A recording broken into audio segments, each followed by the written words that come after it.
I am terrified of dying. I am terrified of leaving this world without leaving an impression or making an impact. I want people to know that I'm a brave person, hardworking, that I'm a fun and loving person. I want people to know that I'm a person that hates lack of ambition, but loves hummus and avocados. I want you all to know that I'm passionate and that I put my work as my number one priority. If you die tomorrow, what will people say about you? Seriously, think about it. What do you think people will say? I brought some examples, and these are some of my favorites. But these are not the ones we're going to focus on today. We're going to focus on these ones. The ones that you also might be when you die. Flaky, self-centered, arrogant. It's not really a nice description of a person. But sometimes we are or become one of those things. Because we make a decision, and that decision takes priority over something else. For example, if I died tomorrow, these are probably, and not probably, most likely some of the things that would be said about me. She was too busy, she didn't pay attention, and she wore sweatpants to work. But also some of the harsher ones. She was not a good friend, she did not know her younger siblings, and she was selfish. Of course, we don't want to give this impression, and we don't do it on purpose. We do this because many things in our lives are very important to us, and we want to prioritize all of it. But we just sometimes forget that we only have 100% of our time, and we're optimistic about that. We think we can squeeze in more than we actually can. So we end up working all evening instead of being at home with our loved ones as we promised. I call this your hierarchy of priorities. This is the hierarchy of the essence of you. Number one being the most important thing in your life, and then going down to whatever you have of priorities in your life. One thing is very important with this. It's not a hierarchy that you can take home over a coffee and say, I want number one to be this, and number two to be that, and my hair also looks good, and I want to keep it that way, so that's number three. This is not based on what you say, but on your actions, what you do. Two rules apply to this hierarchy. One is that two of your priorities cannot have the same level of importance. One will always overrule the other in one situation. And two, that you only have 100% time to stretch out over these priorities. You are forced to choose between one or another very often, and most likely every single day, even though they might feel like the two priorities have the same level of importance. Let me give you an example. Can we agree that being on time and being honest are two things that most of us value? But how many of you value honesty over timeliness? Yes, look around. That's most of us. Imagine this. It's 7:15 a.m. in the morning and you're at home. You have a meeting downtown at 8 o'clock and you snoozed one time too many this morning. You just got out of the shower and you still need to have breakfast. You rush out the door and through town to get to your meeting in time. You get there at 8:10. 10 minutes late. No big deal. Sorry, I'm late. I was stuck in traffic.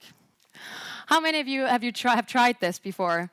I think we all know that this is a little small white lie that is okay and that it's not harmful. But suddenly, you're a liar. It's not like we want to be dishonest, but in the moment we prioritize timeliness over honesty. And even worse, you rush out the door through the city, probably in your car, or also on your bicycle, to get to the meeting in time, which you know you're going to be too late for. So now you put timeliness over honesty and safety. This is a simple example illustrating how your hierarchy of priorities work on a daily basis. But are you aware about how often this happens to you, and how often you prioritize differently than what you let the people around you know of, and that you let yourself know of? It all plays out in what you do, not what you say. Your actions tells exactly who you are and what your priorities are. It's totally transparent. Work is more important than family. Sleeping is more important than workout, and going out is more important than paying off your debts. What I discovered over the last 3 years while starting a business is that who you are, who you want to become, and who you set yourself up to be when you die is a direct result of your hierarchy of priorities. I grew up in a small city, being the oldest of 6 siblings. Sorry, I forgot one there.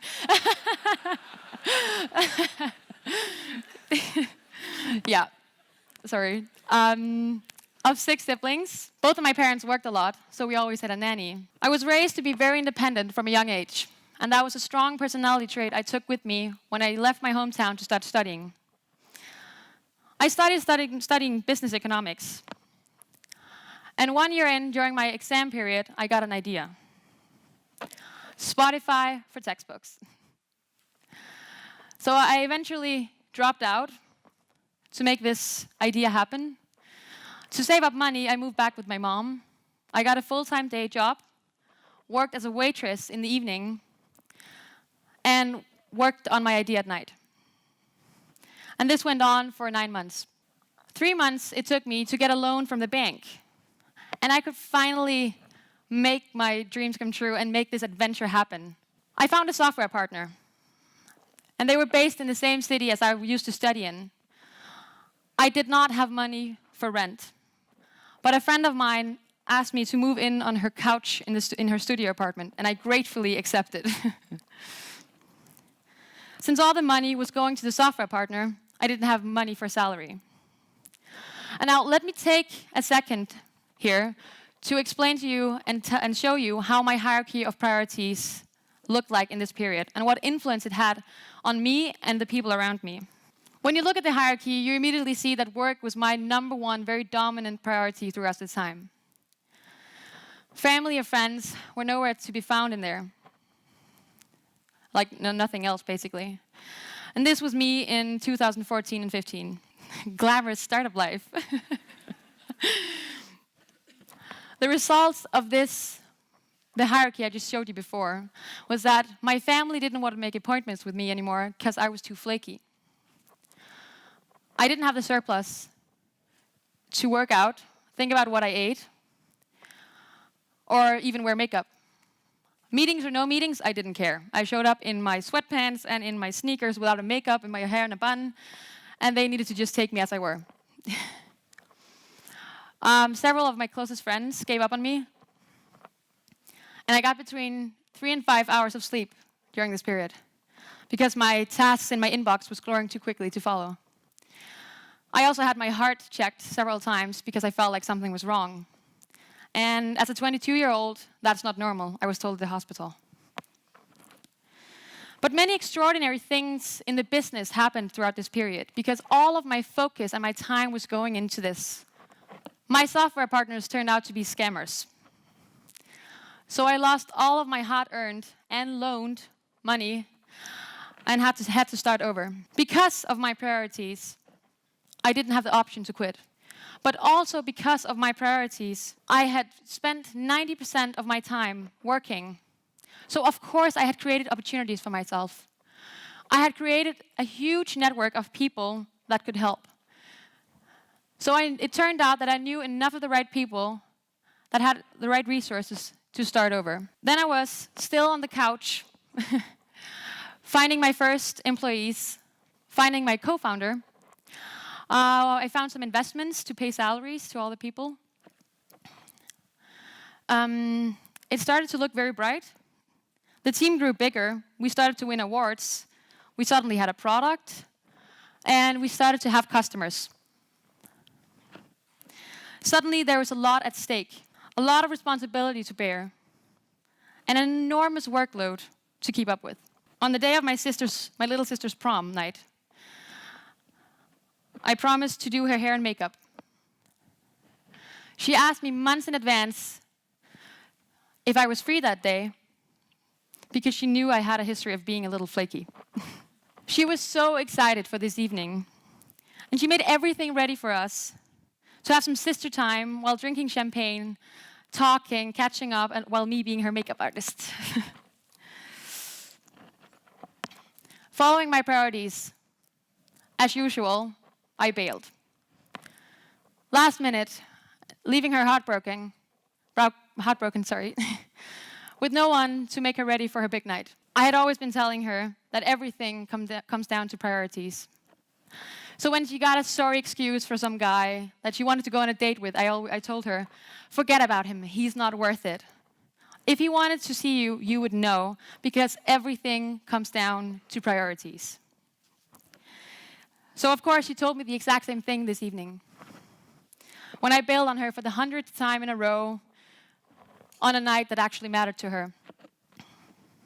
And I felt so torn, because I was so sure that I could make time for everything, that I could fit in both of those really important things to me. But I couldn't. I was full of regret, because I didn't want to hurt her, and she meant the world to me, but still I did. And in that moment I chose to change my decisions and my priorities. I bailed on my colleagues, went home to my sister, got her ready, and took her to the prom. Now my hierarchy of priorities look like this. I did this by changing my actions and not only what I say. I changed my promises, so when I say something, I stick to it. I work deliberately on my hierarchy of priorities to make the life for myself and the people around me that I desire. And some of the things I said before are still true. I am not the best friend you could wish for. I am very busy. And yes, I am extremely selfish, because I put my work first.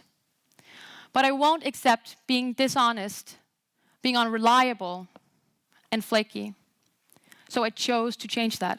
So know your hierarchy of priorities and show it through your actions. And stay honest with yourself where you have to choose. And remember, everything comes down to priorities. And this is my way of living towards what I want to be when I die. Thank you.